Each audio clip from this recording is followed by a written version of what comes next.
It all started in 2003 with the election of Premier Dalton McGuinty, who greatly increased spending on healthcare and education. But one of the most controversial things he helped to start was the huge increase in clean energy projects. This meant an expansive explosion in wind turbines popping up all across Ontario. If you drove along the 401, you would see thousands of them lined across the highway. This hiked the percentage of wind energy in Ontario 100-fold to unprecedented levels. This may seem like a good thing, as to decrease our reliance on fossil fuels. However, wind energy, much like nature, is unpredictable. As I explained in part 1 of this series, this creates a huge unpredictability during peak usage time, which is the last thing we need.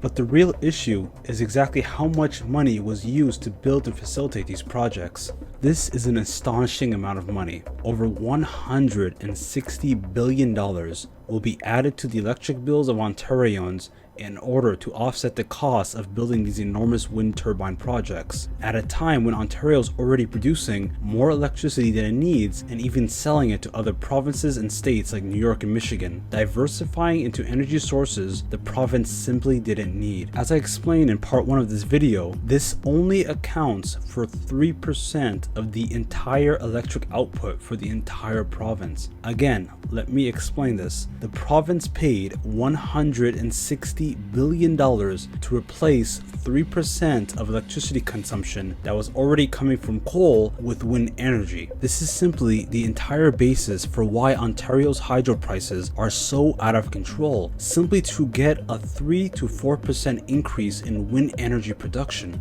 How could the government and energy ministers manage to completely destroy the value of a once robust and technologically marveled energy grid to one that has become the single largest issue at hand for the Ontario public? We really need to understand exactly why the Ontario government would waste billions of dollars on feel-good projects that otherwise would have been complete failures. Ontario alone has significantly been decreasing its energy consumption thanks to much more energy efficient appliances, energy efficient homes, as well as cities and consumers moving to energy efficient lighting such as LED. All while the province has embarked on installing enormous energy projects. This, from any perspective, simply does not make any sense. So we need to find exactly why and who was responsible for such energy policies and who allowed it to happen. From the period of 2003 to 2016, Ontario has had 8 separate energy ministers, each resigning for various reasons and scandals, as well as the failure to curtail the disastrous policies of ministers past. In earlier 2004, there was a drive to cut carbon emissions irrespective of the real-world impact. Of this, not only the public but also the energy sector of the province was put at risk. Coal plants were squarely put in the sights of the Ontario government as a witch hunt began to decommission these old relics of post-war energy production, despite the fact that all coal energy production in the province merely accounted for 4% of Ontario's entire energy output. Despite this, the province forced in shutdown dates with no respect given to what would take their place, or even what the cost would be to the taxpayer in the short term and in the long run. The province's directors under the Dalton McGuinty government to drive ahead with its energy policy when even in 2005 the province was experiencing a huge overcapacity as its long-running nuclear and hydro energy sources were producing more energy than the province ever needed, especially at off-peak hours. However, this didn't stop Dalton McGuinty to push and sign in deals with the Samsung Group and various other wind energy contractors to begin building hundreds of large wind turbines built all across the province. A deal heavily criticized by the OEB, the Ontario Energy Board, the watchdog that is supposed to regulate and criticize such decisions and deals to ensure that they are in the best interest of the Ontario public. However, a loophole in the system means that they have little to no oversight in dealings of private companies.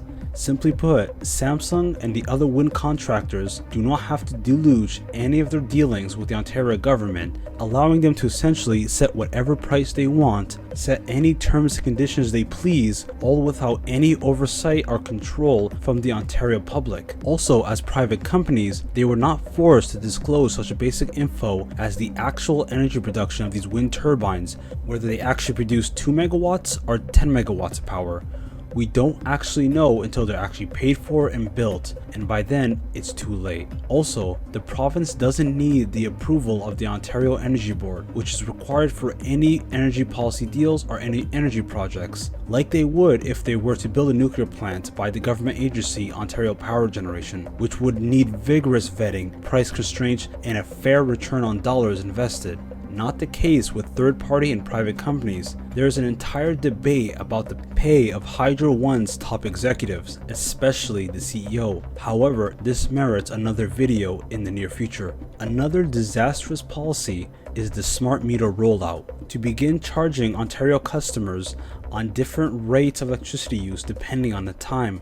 A program that was designed to help curb peak demand and push more of the demand to off-peak hours that are much easier and cheaper to supply electricity for, as I mentioned earlier in this video. However, this was a failure from the beginning, as this essentially attempted to change people's habits and behavior. Human behavior isn't exactly something that's easy to change. You can take the drug trade, crime, and climate change as an example. What's interesting is the on-peak usage actually increased while off-peak hours usage actually decreased after the program was rolled out. The Ontario government spent nearly $2 billion on the smart meter rollout, much to the dismay of the Ontario Society of Engineers, which heavily criticized the plan and advised it will simply be a colossal waste of money. This begs the question, as two separate schools of thought can be used to attempt to solve this legitimate issue. Do you punish people for simply wanting to use electricity all at the same time? As of course, humans tend to sleep 8 hours a day and all awake at the same time, and unless human biology changes anytime soon, this simply will not go away. Or do you simply institute a best possible solution to deal with this problem? Imagine being charged an additional fee whenever you go to a restaurant that's busy or packed, and especially with the recent news, imagine if you were dragged off a flight then charged money for the nerve of booking a ticket on a flight that was packed. Could this money have been used to simply build a gigantic version of the Tesla Powerwall, as discussed in Australia with the help of Elon Musk, to help deal with the peak electricity power outages in their rural communities? It's clear to see that the Ontario government thinks their citizens as nothing more than an issue to respond by wasting money, increasing taxes, and pushing the living costs of every taxpayer and citizen to new record levels.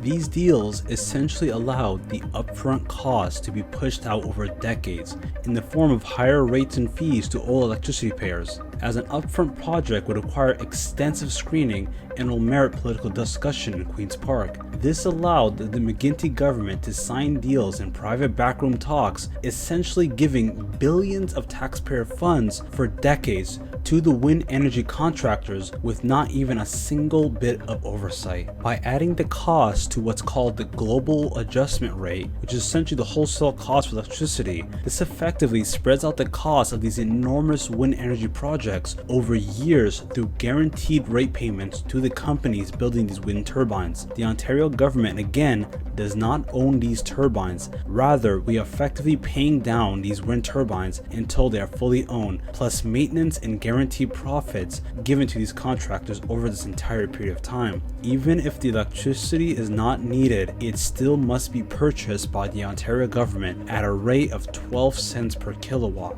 Where we really see the problem with this agreement is that if the electricity is not needed, specifically at off-peak hours like in the middle of the night, Ontario is still contracted to buy this electricity that isn't needed, which cannot be stored for later use, and effectively transferring it to other areas in the night, such as Michigan and New York and even Quebec, which, if you see off-peak hour rates, isn't anywhere near the cost to buy this wind energy from these producers. We are effectively giving subsidized clean energy to other provinces and even to the United States, all at the cost of Ontario ratepayers. This is an insurmountable amount of money that the government is simply giving away, as the government buys overpriced electricity simply to give it away at a loss to the US and other provinces. It is estimated that every single year, Ontarians are wasting $38 billion on giving away this overpriced, unwanted electricity to our neighbors across the border and across to other provinces.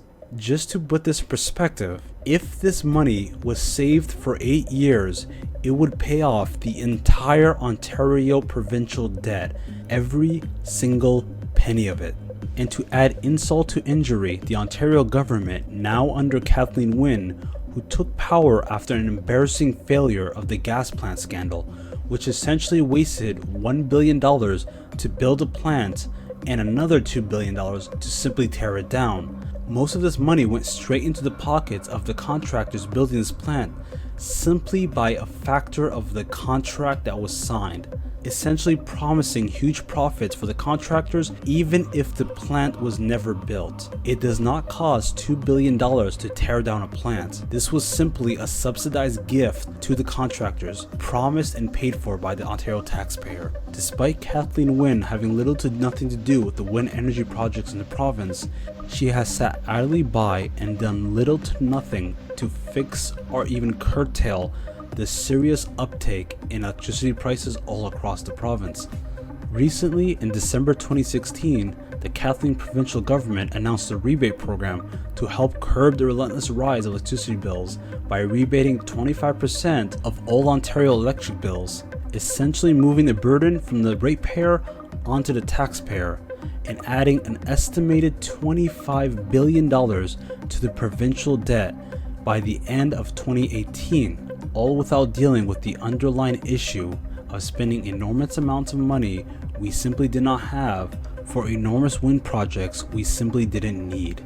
And to simply give this money away to wind companies for unneeded electricity that Ontarians do not even use, only to fail to address the issue while continuing to give under-cost electricity to the benefit of other citizens in other countries and provinces, Ontario will quickly find itself an industrial and economic powerhouse in decline, much in the way of California, with their own set of wasteful policies and high taxes, and failing to be competitive against their other neighbors. Sooner or later, Ontario will have its chickens come home to roost as businesses, citizens, and other governments seize on the province's failures, which will only worse with the effects of such blunderous policies and continue to burden generations to come as companies and businesses leave the province for fear of higher taxes, higher electricity prices, and disastrous government policies which make living or even doing business in the province ever more challenging.